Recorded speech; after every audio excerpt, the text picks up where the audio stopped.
नमस्कार, विठ्ठल बोलेमध्ये स्वागत। गाव करील ते राव करील काय अशी एक जुनी प्रचलित म्हण आहे। अर्थात या म्हणीचा अन्वयार्थ म्हणजे जे प्रशासन किंवा सरकारकडून सहजरित्या काम होणार नाही ते गावकरी एकत्र येऊन करू शकतात। अर्थात ही म्हण म्हणजे विकासात्मक कामांसाठी वापरली जात असावी। पण कोल्हापूर शेजारच्या आंबेवाडी येथील रेडेडोह फोडताना मात्र ज्या पद्धतीने छुप्या आणि गनिमी काव्याने आंदोलन केले गेले ते पाहता ही म्हण काही अंशी या ठिकाणीही लागू पडते का असा एक विचार सुरू आहे। याबाबतची हकीकत अशी आहे की कोल्हापूरहून रत्नागिरीकडे आणि ज्योतिबा पन्हाळाकडे जाणाऱ्या या महामार्गावर पंचगंगा पुलापासून अवघ्या 1 ते 1.5 किलोमीटरवर रेडेडोह आहे। हा डोह म्हणजे पूर्वीची कासारा नदी किंवा कासारीची उपनदी असावी असे सांगितले जाते। पंचगंगा ही कोल्हापूरपासून पश्चिमेला 3 किलोमीटरवर प्रयाग संगमावर उगम पावते। राधानगरी धरणापासून येणारी भोगावती,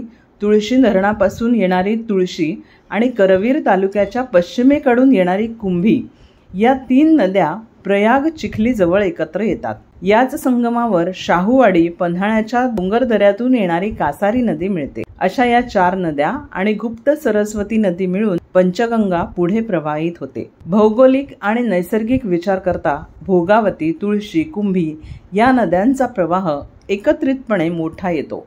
त्यावेळी उत्तरेकडून येणाऱ्या कासारी नदीच्या प्रवाहाला या 3 नद्यांचा प्रवाह रोखतो। त्यामुळेच पूर्वी कित्येक वर्षांपूर्वी कासारी नदीची उपनदी निर्माण झाली असावी आणि ती प्रयाग, चिखली आणि आंबेवाडीच्या उत्तरेकडून वाहत जाऊन पुढे वडनगेच्या दक्षिणेकडून पूर्वेला पंचगंगेला मिळत असावी असे काही जाणकार सांगतात।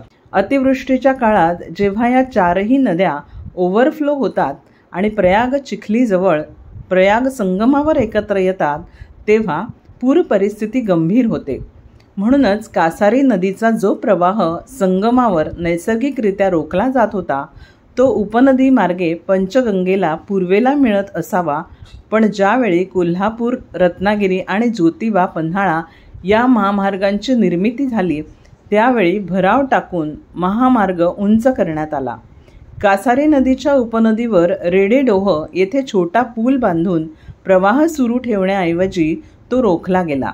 परिणामी वाढणाऱ्या पुराच्या पाण्याची पातळी आंबेवाडी आणि चिखलीमध्ये घुसू लागली। या परिसरात घरे आणि शेती बुडू लागली। इतकेच नव्हे तर 2019 आणि 21च्या महापुरात हाहाकार उडाला। मोठ्या प्रमाणात वित्तहानी झाली। गोठ्यातील जनावरे वाहून मृत्युमुखी पडली। ही परिस्थिती आठवली की चिखली आंबेवाडीकरांच्या अंगावर काटा येतो। या गावांचे तेथून पुनर्वसन करण्यासाठी खूप वर्षांपासून प्रयत्न सुरू आहे, पण जवळच शेती आणि घरे असल्यामुळे गावकरी तयार नाहीत। गावकऱ्यांची एकच मागणी आहे ती म्हणजे रेडेडोह येथे छोटा पूल बांधावा। त्यामुळे कासारी नदीची उपनदी सरळ प्रवाहित होईल आणि चिखली आंबेवाडीमध्ये घुसणारे पुराचे पाणी कमी होईल। ही मागणी प्रशासन आणि नेत्यांनीही ऐकली नाही असा गावकऱ्यांचा आरोप आहे। म्हणून काही अज्ञातांनी छुप्या पद्धतीने किंवा गनिमी काव्याने हे प्रत्यक्षात दाखवून देण्यासाठी रेडेडोह यंत्राद्वारे फोडला असावा अशी चर्चा आहे।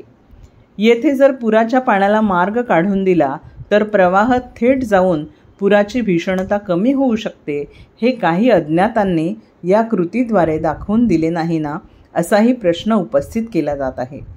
त्यामुळे रेडेडोह मशीनद्वारे कोणी फोडला आणि त्यांच्यावर गुन्हे दाखल करा अशी मागणी होत असतानाच या रेडेडोहावर छोटा पूल बांधून पूर परिस्थिती कमी करा असे अज्ञातांनी कृतीतून दाखवून दिले असावे अशी ही चर्चा आहे। धन्यवाद। असेच नवनवीन विषय ऐकण्यासाठी लाईक, सबस्क्राईब आणि बेल आयकॉनवरती क्लिक करा।